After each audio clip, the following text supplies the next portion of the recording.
தேர்வர்கள் அனைவருக்கும் வணக்கம். இந்த பகுதியில் தமிழ் ஆளுமைகள்ல கவிஞர்கள்ல நாம பார்க்க இருக்கக்கூடிய ஆளுமை தாரா பாரதி அவர்கள். அதாவது ராதாகிருஷ்ணன் அப்படின்ற இயற்பெயர் கொண்ட தாரா பாரதி அவர்கள். தாரா பாரதி அவர்களை பத்தி இந்த புத்தகம் கடந்த ஒரு விஷயம் சொல்லணும் அப்படின்னா, நிறைய கவிஞர்களினுடைய படைப்பை நாம எடுத்து பார்க்குறோம். ஒரு பள்ளி புத்தகத்துல ஒருவரினுடைய படைப்பை வைக்கணும் அப்படின்னா பல்வேறு தணிக்கைக்கு உட்படுத்தப்பட்டு அதுக்கப்புறம் தான் அது இடம்பெறும் இல்லைங்களா? அந்த அளவுக்கு ஒரு தெளிவான வார்த்தைகளும் குழந்தைகளுக்கான வார்த்தைகளுமாக தங்களுடைய படைப்பை முழுமையாக கட்டமைக்கக்கூடிய கவிஞர்கள் அப்படின்றவங்க ரொம்ப ரொம்ப கம்மி. பாரதியாரினுடைய படைப்புகள் எடுத்துக்கிட்டா கூட எல்லா படைப்புகளும் நமக்கு பாட புத்தகங்கள்ல இடம்பெறும் அளவிற்கு இருக்காது அப்படின்னு தான் சொல்லணும். ஏன் அப்படின்னா பள்ளி குழந்தைகளுக்கானது அப்படின்ற ஒரு வரையறை இருக்கு. ஆனா தாராபாரதி எடுத்துக்கிட்டோம் அப்படின்னா இந்த மோட்டிவேஷன் அப்படின்னு சொல்லுவாங்கல்ல, உணர்வு பூர்வமாக உணர்ச்சி பூர்வமாக எழுதுவதில் வல்லவர். தோல்வியில துவண்டு கிடக்கக்கூடிய ஒவ்வொரு மனிதனையும் தட்டி எழுப்பக்கூடிய வார்த்தைகளுக்கு சொந்தக்காரர் அப்படின்னும் தாராபாரதிய வர்ணிக்கலாம் நாம. மோட்டிவேஷன் அப்படின்றது கடந்து ஒருத்தன் தன்னுடைய சிந்தனையை எப்படி பொது நோக்கோடு கட்டமைக்கணும், எப்படி பொது பார்வையோடு சமூகத்தின் மீதான ஒரு காதலோடு செயல்படணும் அப்படின்னு சொல்லி தந்தவர் தாராபாரதி அப்படின்னு தெரிஞ்சுக்கலாம். அவருடைய சில வரிகள் பார்க்கும்போதே நான் ஏன் இப்படி சொல்றேன் அப்படின்றதுக்கு உண்டான ஒரு காரணமும் உங்களுக்கு கிடைச்சிரும். அப்ப அவரை பத்தின ஒரு சின்ன விஷயங்கள் தான் நாம் இந்த பகுதியில பார்க்க போறோம். இவருடைய பெற்றோர் துரைசாமி புஷ்பம் அவர்கள் காலம் 26 பிப்ரவரி 1947 முதல் 13 மே 2000 வரை ஆசிரியராக ஒரு 34 ஆண்டுகள் பணிபுரிந்திருக்கிறார். ஏன் அந்த 34 அப்படின்றது இங்க தனிச்சு கொடுக்குறாங்க அப்படின்னா, நிறைய நேரங்கள்ல தமிழ் புத்தகத்துல நமக்கு அடிக்கோடிட்டு கொடுத்துருக்கிறதுனால இது நமக்கு கேள்விகளா இருந்திருக்கு. இவருடைய சிறப்பு அப்படின்னு பார்த்தோம் அப்படின்னா, நிறைய படைப்புகளை வெளியிட்டிருக்காரு. அதே நேரத்தில் தமிழக அரசினுடைய நல்லாசிரியர் விருதை பெற்றிருக்கிறார். கவிஞாயிறு என்ற அடைமொழியோடு அறியப்படுகிறவர் அப்படின்னு சொல்றாங்க. இவருடைய நூல்கள் இது எங்கள் கிழக்கு, புதிய விடியல்கள், விரல் நுனி வெளிச்சம், பூமியை திறக்கும் பொன்சாவி, இன்னொரு சிகரம், தாராபாரதி கவிதைகள், வெறுங்கை என்பது மூடத்தனம், விரல்கள் பத்தும் மூலதனம். இவரது நூல்கள் அனைத்தும் 2010-11 தமிழக அரசால் நாட்டுடைமையாக்கப்பட்டுள்ளது. அப்போ இது எல்லாமே இவருடைய படைப்புகள். இது எல்லாமே பார்த்தீங்க அப்படின்னா ஒரு மோட்டிவேஷனல் கண்டென்ட்டாக தான் இருக்கும். சரியா? அதற்குரிய மேற்கோள்கள் நமக்கு கீழே கொடுத்துருக்குறாங்க. பார்த்தா ஒரு அடையாளம் கிடைக்கும். வீட்டுக்கு உயிர் வேலி, வீதிக்கு விளக்கு தூண், நாட்டுக்கு கோட்டை மதில், நடமாடும் கொடிமரம் நீ அப்படின்னு சொல்றாங்க. அப்ப இளைஞர்கள் இந்த சமூகத்திற்கு எவ்வளவு முக்கியமான ஒரு பங்களிப்பு தரணும் அப்படின்றத சொல்லக்கூடிய வரிகளா இது இருக்கு.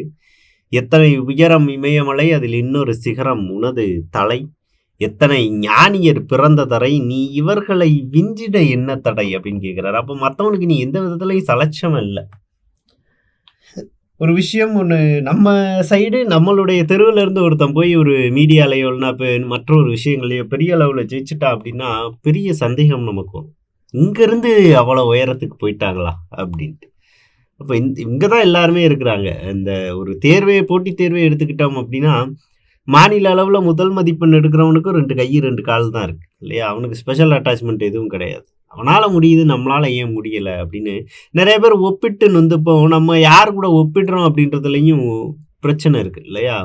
அப்போ நம்ம விட உயர்ந்த மனிதர்களோடு ஒப்பிட்டு கவலைப்படாமல் அந்த அளவுக்கு நம்மளை கட்டமைக்கிறதுக்கு உண்டான வழி என்ன அப்படின்றத பார்க்கணும் அப்படின்றது தான். அடுத்து பாருங்க, மூளையில் கிடக்கும் வாலிபனே தினம் முதுகிலா வேலையை தேடுகிறாய், பாலைவனம்தான் வாழ்க்கை என வெறும் பல்லவி எதற்கு பாடுகிறாய், வெறுங்கை என்பது மூடத்தனம், விரல்கள் 10 மூலதனம், கருங்கல் பாறையும் நொறுங்கி விழும், உன் கைகளில் பூமி சுழன்று வரும் அப்படின்றார். கட்டை விரலை விடவும் இமயம் குட்டை என்பதை எடுத்துச் சொல், உன் சுட்டு விரலின் நகமாய் வானம் சுருங்கியதென்று முழங்கிச் சொல், தோள்கள் உனது தொழிற்சாலை, நீ தொடுமுடமெல்லாம் மலர்ச்சோலை, தோல்விகள் ஏதும் உனக்கில்லை, இனி தொடுவானம்தான் உன்னெல்லை, கால் நகம் கீரிய கோடுகள் வழியே கங்கையும் சிந்துவும் ஓடி வரும், உன் தோள்கள் இரண்டும் தெற்கு வடக்காய் துருவங்களுக்கு பாலமிடும், மண்புழு வல்ல மானிடனே உன் மாவழி காட்டு வானிடமே, விண்ணிலும் மண்ணிலும் விளைவுகளே இவை வேலைகள் அல்ல வேள்விகளே அப்படின்னு சொல்றாரு. அப்போ ரொம்ப அடிப்படையான வார்த்தைகள் தான். ஆனாலும் நமக்கு தெரிஞ்ச வார்த்தைகளா இருந்தாலும் அத அழகுபட கோர்க்கும்போது, அத படிக்கும்போது அதுக்குரிய ஏத்த இறக்கத்தோட படிக்கும்போது ஒரு புல்லரிப்பு ஏற்படுது. ஒரு மோட்டிவேஷன் கிடைக்குது இல்லையா? ஸோ அப்ப அந்த ஒரு யுக்திக்கு சொந்தக்காரர் கவிஞர் தாரா பாரதி அவர்கள். பொது நோக்கு அப்படின்றத எப்படி வெளிப்படுத்தியிருக்கிறார் பாருங்க. "திண்ணையை இடித்து திருவாக்கு, உட்கார் நண்பா நலந்தானா, நீ ஒதுங்கி வாழ்வது சரிதானா, சுட்டு விரல் நீ சுருங்குவதா, உன் சுயபலம் உனக்குள் ஒடுங்குவதா" அப்படின்னு கேட்டிருப்பார். அப்போ தனக்குள்ளே ஒரு மனிதன் கேள்விய எழுப்பிக்கிறதுக்கான ஒரு பகுதியா இருக்கு. அப்போ நாம கடந்து வந்த பாதைகள், இந்த சமூகத்தினுடைய வரலாறு, இதிலிருந்து எந்தெந்த விஷயங்கள நான் எடுத்துக்காட்டா எடுத்துக்கணும், எந்தெந்த விஷயங்கள் அங்க சிறப்பு வாய்ந்து நிலவுது அப்படின்றத தன்னுடைய இன்னொரு படைப்பின் மூலமாக கூறியிருப்பார். "புதுமைகள் செய்த தேசம் இது, பூமியின் கிழக்கு வாசல் இது. தெய்வ வள்ளுவன் நெய்த குறள்தான் தேசம் உடுத்திய நூலாடை." நூலாடைன்னு எத குறிப்பிடுறாரு? திருக்குறள. "மெய்களை போற்றிய இந்திய தாய்க்கு மெய்யுணர்வு என்கிற மேலாடை." காளிதாசனின் தேனிசை பாடல்கள் காவிரி கரையில் எதிரொலிக்க, கம்பனின் அமுத கவிதைகளுக்கு கங்கை அலைகள் இசையமைக்க,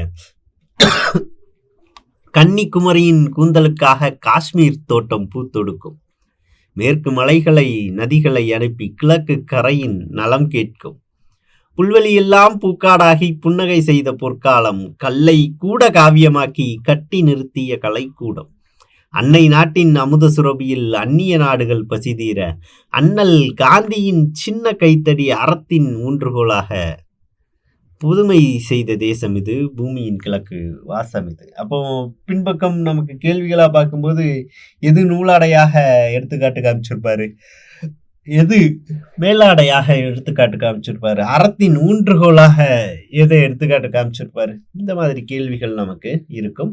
புத்தகத்துல மனப்பாட பகுதியாகவும் இது இடம்பெற்றிருக்கு. அதற்கான விளக்கமும் நமக்கு கொடுத்திருக்கிறாங்க. அப்போ மற்ற நாடுகளுக்கும் உதவணும், இந்தியா தொழில்ல சிறந்து விளங்கலும், அதே நேரத்துல மற்ற நாடுகளுக்கும் உதவும் ஒரு நாடாக, ஒரு வல்லமை வாய்ந்த இடத்துல இந்தியா இருக்கணும் அப்படின்றத சொல்லியிருப்பார். அன்னை நாட்டின் அமுத சுரபியில் அந்நிய நாடுகள் பசிதீர அப்படின்னு சொல்லியிருப்பார். அதே பாருங்க, மேற்கு மலைகள் நதிகளை அனுப்பி கிழக்கு கரையின் நலம் கேட்கும் அப்படின்றார்.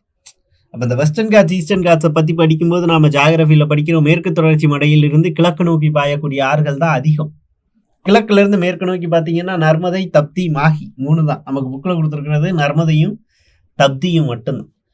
அப்போ புவியியல் ரீதியாகவும் சரி, பொருளாதார ரீதியாகவும் சரி, ஒரு மிகச்சிறந்த பார்வை இருக்கக்கூடியவர்களாக அந்த காலத்துல இந்த கவிஞர்கள் இருந்தாங்க. ஏதோ வீட்டுக்குள்ள உட்காந்து பேப்பரும் பேனாவை வச்சு யோசிச்சு எழுதின கவிதைகள் அப்படின்னு இல்லாம, ஒரு பொது நோக்கோட அதுல இருக்கக்கூடிய ஒவ்வொரு விஷயங்களும் பார்த்தீங்கன்னா, அவ்வளவு அர்த்தம் செறிந்ததாக இருந்தது அப்படின்றதுல எந்த விதமான சந்தேகமும் கிடையாது. அப்பேற்பட்ட படைப்புகளுக்கு சொந்தக்காரராக தாரா பாரதி அவர்கள் அறிமுகப்படுத்தப்படுகிறார். நிறைய பகுதிகள் இவரை பத்தி இல்லைனாலும், அடிப்படையா இந்த பகுதிகள் மட்டும்தான் நமக்கு புத்தகங்கள்ல இருக்கு. இந்த விஷயங்கள் தெரிஞ்சுக்கிட்டாலே போதுமானது. அது கடந்து அவர் சார்ந்த படைப்புகளை நாம வாசிக்கும் போதே ரொம்ப சுலபமா அடையாளப்படுத்திடலாம், இது இவருடைய வரிகள் தான் அப்படின்னு. ஏன்னா அந்த அந்த அந்த தன்மை அப்படின்றது இதுலயே வெளிப்பற்றும் அப்படின்றது தான். பாரதிக்கும் பாரதிதாசனுக்கும் அவருடைய படைப்புகள்ல வித்தியாசத்தை நாம கண்டுபிடிக்கணும் இல்லையா, வார்த்தைகளை வச்சு. அந்த மாதிரி தான். ஸோ தொடர்ந்து பார்க்கக்கூடிய ஆளுமை வேலு நாச்சியார் அவர்கள். வீரத்திற்கு பெயர் போனவர். இன்னமும் பெண் பிள்ளைகளை அவருடைய வீர தீரத்தை போற்றணும் அப்படின்னா வேலு நாச்சியார் அவர்கள் அடையாளப்படுத்தப்படுகிறார். வீட்டுக்குள்ளே பெண்ணை பூட்டி வைத்தோம் என்ற விந்தை மனிதர் தலை கவிழ்ந்தார் அப்படின்ற வரிகள்லாம் நாம படிக்கிறோம். அந்த காலத்துல அடுக்கலையில் வைத்தே பெண்களை அழகு பார்த்தவர்களுக்கு மத்தியில் ஒரு ஆணுக்கு நிகராக அத்தனை வித்தைகளையும் கற்று ஒரு குழந்தையுடன் போரில் ஈடுபட்ட ஒரு மாபெரும் பெண்மணியாக வேலு நாச்சியார் அடையாளப்படுத்தப்படுகிறார் உலக அளவில். அவர் தமிழகத்தைச் சேர்ந்த இந்த சிவகங்கை பகுதியில் இருந்த ஒரு பெண் அப்படின்னு அடையாளப்படுத்தப்படுவது நமக்குத்தான் பெருமை. ராமநாதபுரம் சிவகங்கை பகுதியைத்தான் இந்த பகுதியில் நாம் படிக்கிறோம். வேலு நாச்சியார் அவர் எங்கு பிறந்தார், யாருக்கு மகளாக பிறந்தார், யாருடன் திருமணம் முடித்து வைக்கப்பட்டார், அதுக்கப்புறம் அவங்க சந்தித்த பிரச்சனைகள் பற்றி தான் இந்த பகுதி நமக்கு பேசுது. இந்த கதை எல்லாத்துக்குமே தெரிஞ்சது தான். ஸோ புக்கில் இருக்கிற கண்டென்ட் தான் நமக்கு அப்படியே கொடுத்துருக்குறாங்க. அப்போ என்ன விஷயம், கேள்விகள் என்னவா இருக்கும் அப்படின்றத மட்டும் ஷார்ட்டாக பார்த்துடலாம். ராமநாதபுரம், சிவகங்கை, விருதுநகர், புதுக்கோட்டை ஆகிய மாவட்டங்களாக என்று அறியப்படும் பகுதியை ஆண்ட மன்னர் தான் யாரு?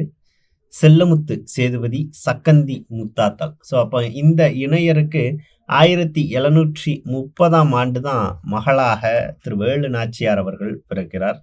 ஸோ அப்போ அவருக்கு எல்லா வித்தையும், ஆணுக்கு நிகராக எல்லா வித்தையும் அவருடைய தந்தையாரால் கற்றுக் கொடுக்கப்படுகிறது. ஸோ மொழி அப்படின்னு பார்த்தோம்னா ஆங்கிலம், பிரெஞ்சு, உருது ஆகிய மொழிகளில் வல்லவராக திகழ்கிறாங்க அப்படின்னு பார்த்தோம். ஸோ தொடர்ந்து அவங்களுடைய அந்த இளமை பருவத்தில் சிவகங்கை மன்னர் முத்து வடுக நாதர் என்கிறவருக்கு திருமணம் முடித்து வைக்கப்படுகிறார். அப்போ ராமநாதபுரம் மன்னர் செல்லமுத்து சேதுபதிக்கு பிறக்கிறாங்க. சிவகங்கை மன்னர் முத்துவடுகநாதர் அவர்களுக்கு திருமணம் முடித்து வைக்கப்படுகிறார். வெள்ளச்சி நாச்சியார் அப்படின்ற ஒரு மகளையும் பெற்றெடுக்கிறார். ஸோ அப்போது ஆங்கிலேயர்களினுடைய ஆதிக்கம் இங்கே அதிகமாக இருந்ததன் காரணமாக 1772 நடந்த ஒரு மிகப்பெரிய போரில் முத்துவடுகநாதர் அவர்கள் ஆங்கிலேயர்களால் கொல்லப்படுகிறார். நாட்டை இழந்து வேலு நாச்சியார் அவர்கள் பல்வேறு இடங்களுக்கு பயணிக்கிறாங்க. ஸோ முத்துவடுகநாதர் பார்த்தீங்க அப்படின்னா குறிப்பாக காளையார் கோவிலில் நடந்த போரில் கொல்லப்படுகிறார். ஸோ அடுத்த ஒரு 8 ஆண்டு காலம், அதாவது 1780 வரைக்கும் திண்டுக்கல்ல இருக்கக்கூடிய ஒரு கோட்டையில் அடைக்கலமாக வேலுநாச்சியார் அவர்கள் தங்கி இருந்து மறைமுகமாக ஒரு மிகப்பெரிய படையை தயார் செய்கிறார். அதாவது ஆங்கிலேயர்களுக்கு எதிராக எப்படியும் சிவகங்கையை மீட்டெடுக்கணும் அப்படின்ட்டு. ஸோ இப்போ அவங்க கூட இருந்தவங்க அப்படின்னு அடையாளப்படுத்தப்படுகிறவர் கோபால நாயக்கர் அவர்கள். குறிப்பாக சொல்லணும் அப்படின்னா அவருடைய அமைச்சர் தாண்டவராயன் அப்படின்றவர் அடையாளப்படுத்தப்படுகிறார். மருது சகோதரர்கள், பெரிய மருது அப்படின்றவர் தளபதியாகவும் சின்ன மருது அப்படின்றவர் ஆலோசகராகவும் இருந்ததாக அடையாளப்படுத்தப்படுகிறார். அப்போ அங்கே ஒரு மீட்டிங் வச்சு பேசுகிறாங்க. ஸோ பேசி வேலுநாச்சியாரை எதிர்க்கலாம், ஆங்கிலேயர்களை எதிர்க்கலாம் அப்படின்னு முடிவு பண்ணப்படுது.